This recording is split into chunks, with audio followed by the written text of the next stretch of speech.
যার জন্য একদমই ভাত খেতে পারছি না কয়েকদিন ধরে। হঠাৎ করে মুখের রুচি হারিয়ে গেছে জ্বর আসার কারণে। তো ভাবলাম আজ আমি নিজের হাতে কিছু রান্না করি। ওমা, যে ভাবা সেই কাজ। প্রিয় দর্শক, আসসালামু আলাইকুম। আশা করি যে যেখান থেকে আমার ভিডিওটি দেখছেন সবার ভালো আছেন। তো চলুন আজকে সম্পূর্ণ ভিডিওটি শুরু করা যাক। প্রথমে চলে আসলাম আমার শখের ছাদ বাগান। আর দেখুন, ছাদ বাগানে সবুজ শাক সবজিতে অন্যরকম ভালোবাসায় ছোঁয়া ফুটে আছে। ফ্রেশ সব শাক সবজি উস্তে তুলবো আইস। নিজের হাতে শাক সবজি তুলে রান্না করার একটা অন্যরকম অনুভূতি কাজ করে। আর দেখুন, ছাদ বাগানে সবুজ শাক সবজিতে অন্যরকম ভালোবাসার ছোঁয়া ফুটে আছে। ফ্রেশ সব টাটকা উস্তে সবজিগুলো তুলে রান্না করব অনেক দিন পর আইস। অন্যরকম আনন্দ লাগছে আজ আমার।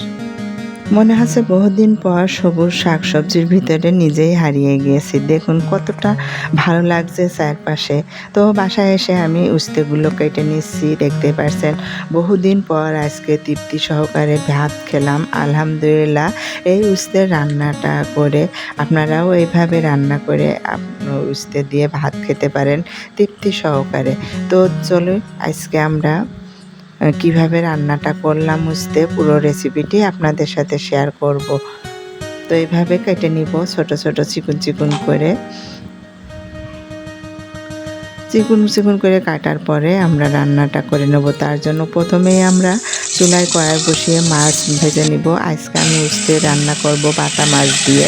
প্রথমে আদা রসুন আর কাঁচামরিচের পেস্ট একটু ভেজে নেওয়ার পরে হলুদের গুঁড়া, স্বাদ মতো লবণ, ধনিয়ার গুঁড়া, জিরার গুঁড়া এইগুলা দিয়ে একটু ভেজে পানি দিয়ে দিলাম। পানি দেওয়ার পরে একটু কষিয়ে নেওয়ার পরে আমি উস্তেগুলো দিয়ে দিলাম। ও এর সাথে কিন্তু একটা আমি ধুন্দুলও দিয়ে দিয়েছি। ধুন্দুল তুলে নিয়ে আসছিলাম উস্তের সাথে, এটা দিয়ে দিলাম। তো খুব ভালো করে নাড়াচাড়া করার পরে আমি ঢাকনা দিয়ে ঢেকে রেখেছিলাম 2-1 সেকেন্ডের জন্য। উস্তে ঢেকে রান্না করলে তিতে হয়ে যায়। আর আজকে আমি তিতে দিয়েই ভাত খাবো, দেখতেই পারছেন। তো কষিয়ে নেওয়ার পরে ঝোলের পানি দিয়ে দিয়েছি। এখন আমি নাড়াচাড়া করে বাটা মাছ দিয়ে দিব। তো বাটা মাছ দিয়ে এই উস্তে রান্নাটা আলহামদুলিল্লাহ এত মজার হয়েছিল যে আমার মুখে লেগে রয়েছে এখনও। তো যাই হোক, মাছটা দিয়ে দেওয়ার পরে একটু নাড়াচাড়া করে ঢাকনা দিয়ে ঢেকে রাখলাম কিছুক্ষণের জন্য।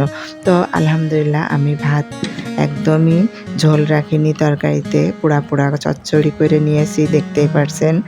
তো খুবই তৃপ্তি সহকারে অনেক দিন পরে জ্বর আসার পরে আমি ভাত খেলাম। ভিডিওটি ভালো লাগলে আপনারা আমার সাথেই থাকবেন। তো আজকে আমি তৃপ্তি সহকারে ভাত খেলাম বহুদিন পর জ্বর আসার পরে। মুখে একদমই রুচি যাদের নেই তারা এই ভিডিওটি দেখে আপনারাও উস্তে এইভাবে রান্না করে খেতে পারেন। সবাই ভালো থাকবেন। আল্লাহ হাফেজ।